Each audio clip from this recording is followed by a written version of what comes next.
if I may be so bold, tell your friends to catch us on YouTube, Podcruncher, iCatcher. I thought that was nice, don't you? Yeah, oh, wait. Please catch us on YouTube, I knew I could do that twice. Drat. Podcruncher and iCatcher. Carry on, my wayward son. This is True, Really News with Scott Combs and Tony Verkinnes. All the news you're about to hear is true, as far as you know. The Malden District County in Essex are our kind of people. They are? Recently, you just wait, because they think the way we think. And in fact, I think the people in that district think the way we think. I think the whole population. I think we should move there because they're us. Recently, they were freshening up signs painted on the street. One such sign was supposed to read "No entry" just outside the exit to the municipal parking lot. The sign currently reads "No Henry." The 8th? The first in this particular case. I suppose. When they found out, the council took to Facebook saying, "If you're having a bad day, just know that someone else is having a worse day than you."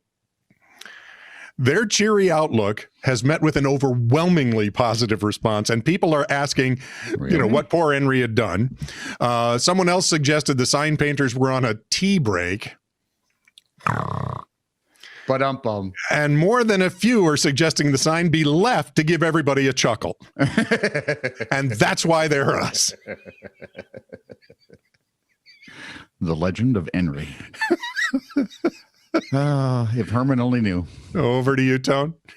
Congratulations to U.S. Customs and Border Protection officers in Cincinnati. They found 44 pounds, which worked out 20 kilos of cocaine-coated corn flakes that have been shipped from South America to a Hong Kong home. I'm wondering how they got to, I'm guessing it was a connecting flight.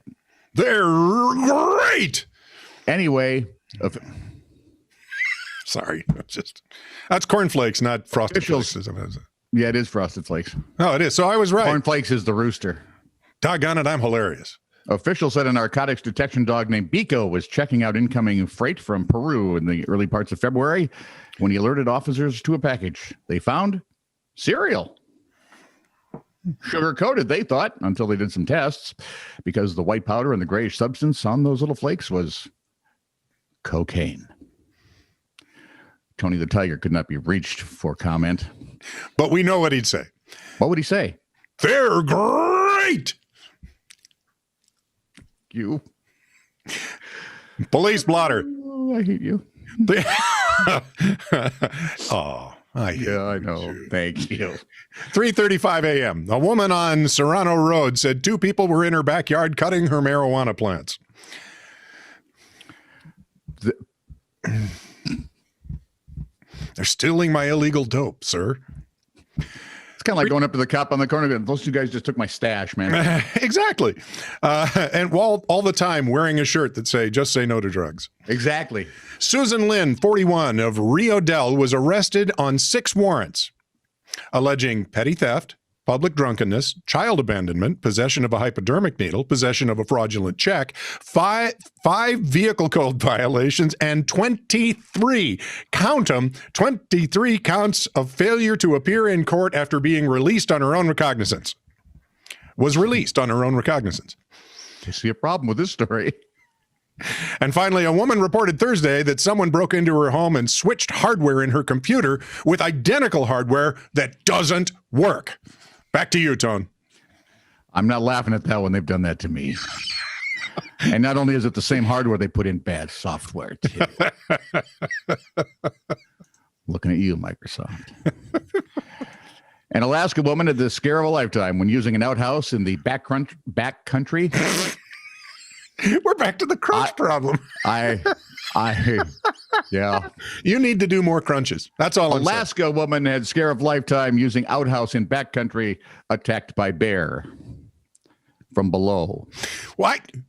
Ew. Shannon Stevens was out with her brother Eric and his girlfriend. Said she got out there, sat down on the old toilet, and immediately something bit my butt. I jumped up and screamed when it happened. Brother made his way out there, found her screaming and trying to tend to her wound. They at first thought, squirrel, maybe some small critter. But Eric had his headlamp with him, so he looked in there. Quote, like you do. I lifted the toilet seat and there's just a bear. That bare face was right there at the level of the toilet seat, just looking right back up through the hole right at me. So I did what any sane person would do. I shut the lid as fast as I could and screaming, there's a bear down here. We got to get out of here. And they did. They got back to the yurt. Is that a lot of safety? Good Lord, they were in a yurt. Unsafely inside said yurt, they treated Shannon with a first aid kit, decided it wasn't very serious, and if it got worse, they would head off to Haines, the closest city. Mm-hmm. The next morning, when they looked, they found bear tracks all over the property, but the bear was nowhere to be found. They figure he got inside the outhouse through an opening at the bottom of the back door. There's a back door to an outhouse? If they couldn't find him, I'm guessing he moved downwind. Alaska Department of Fish and Game wildlife biologist Carl Cook suspects it was a black bear because he saw photos of the tracks. Oh, and about a half mile away, the homeowner said she reported a black bear wandering across her backyard. She yelled at it and said it didn't react at all. It lumbered about like it was sleepwalking. So I'm guessing she woke it up. Cook suspects. Oh, yeah. Hang on. Cook suspects Shannon's wound was caused by the bear swatting at her with a paw, not biting. Either way, he said this location might be a first, saying, honestly, getting swatted on the butt when you're sitting down in the winter, she could be the only person on earth that's ever happened to. Call the Guinness people. Eric says he'll carry, they could have used a beer. Eric says he'll carry bear spray with beer spray.